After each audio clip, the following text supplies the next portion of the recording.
नमस्कार शेतकरी मित्रांनो, बघा आता बऱ्याच शेतकऱ्यांनी काय झालेलं आहे, पीक विमा भरलेलाही आहे आणि बऱ्याच शेतकऱ्यांना काय झालेलं आहे, तुटपुंजी रक्कम आलेली आहे. आणि बरेच शेतकरी काय करत आहेत, आता त्याची वाट पाहतात, कधी भेटेल, काय भेटेल. पहिल्या टप्प्यात आपल्याला भेटला नाही, आता दुसऱ्या टप्प्यात भेटेल का, तिसऱ्या टप्प्यात भेटेल का. आणि स्वतः शेतकऱ्यांनी काय केलेले आहे, पूर्ण रक्कम भरून आपला पीक विमा उतरवलेला आहे. बऱ्याच शेतकऱ्यांनी काय केलं आहे, पीक विम्यामध्ये आपल्या क्षेत्रानुसार पैसे काय केलेले आहेत, गुंतवलेले आहेत. त्या पिकाचं संरक्षणासाठी पिकाचं पीक विमा काय केलेला आहे, उतरवलेला असल्याकारणानं बऱ्याच शेतकऱ्याचे 5,000 असतील, 7,000 असतील, 10,000 पोत रक्कम, 15,000 पोत मोठे शेतकरी असेल तर असे आपले काय केलेलं आहे, पिकाचा पीक विमा उतरवलेला आहे. आणि हाती मात्र काय झालेलं आहे, ₹0 काय झालेले आहेत, पडलेले आहेत.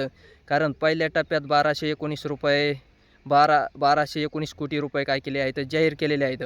आणि त्यामध्ये काही शेतकऱ्यांना ₹0 आलेले आहेत, काहींना ₹10 रक्कम आलेली आहे. आणि सांगितलं जातं 17,500 रुपये हेक्टरी काय केलेली आहे, शासनाने घोषणा केलेली आहे. 17,500 रुपये हेक्टरी घोषणा केलेली असून शेतकऱ्याच्या एकही रुपये काय झालेला आहे, खात्यावर आलेला नाही. एकही रुपये शेतकऱ्यांना मिळालेला नाही. कारण शेतकऱ्याकडून काय केले जाते, नुसते पैसे वगैरे काय केले जातात, शासन भरून घेतलं जातं. आणि शेतकऱ्यांना द्यायच्या वेळेस अनेक वेगवेगळ्या प्रकारचे अटी निकष वगैरे काय केले जातात, लावले जातात. मग ते तुमचा पंचनामा असेल, अहवाला असेल, काढणी पश्चात अहवाल, सर्व गोष्टी काय केल्या जातात, पाहिल्या जातात कधी द्यायच्या वेळेस.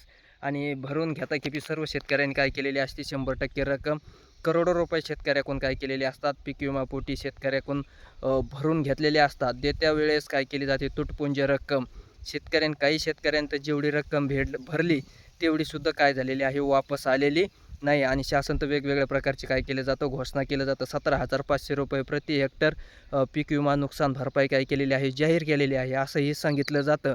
आणि एकही रुपये, ₹17 शेतकऱ्याच्या खात्यावर काय झालेले आहेत, जमा झालेले नाहीत, शेतकऱ्यांना मिळालेले नाहीत. काही शेतकऱ्यांना ₹10 सुद्धा रक्कम काय झालेली आहे, त्यांच्या खात्यावर जमा झालेली आहे. आणि नुसत्या घोषणा वगैरे मुख्यमंत्र्यांनी सांगितलेलं आहे की 17,500 रुपये प्रति हेक्टरी शेतकऱ्यांना काय केलेलं आहे, पीक विमा पोटी आम्ही मंजूर केलेले आहेत, दिलेले आहेत, त्यांच्या खात्यावर आलेले आहेत. एकाही शेतकऱ्याला एकही रुपये आलेला नाही, ₹0 काय झालेले आहेत, खात्यावर जमा झालेले एकही रुपया जमा झालेला नाही. फक्त काय केले जातात, घोषणा वगैरे घोषणा केल्या जातात. कागदपत्री जे राहतं, जे घोषणा करतात ते शेतकऱ्यात अद्याप त्यांच्या एकही रुपये खात्यावर वगैरे त्यांना भेटत नाही, मिळाला जात नाही. फक्त काय केलं जातं, सांगितलं जातं, घोषणा केल्या जातात. आता यावर्षी तर खूप मोठ्या प्रमाणावर काय झालं जातं, शेतकऱ्याचं अतोनात नुकसान झालेलं आहे.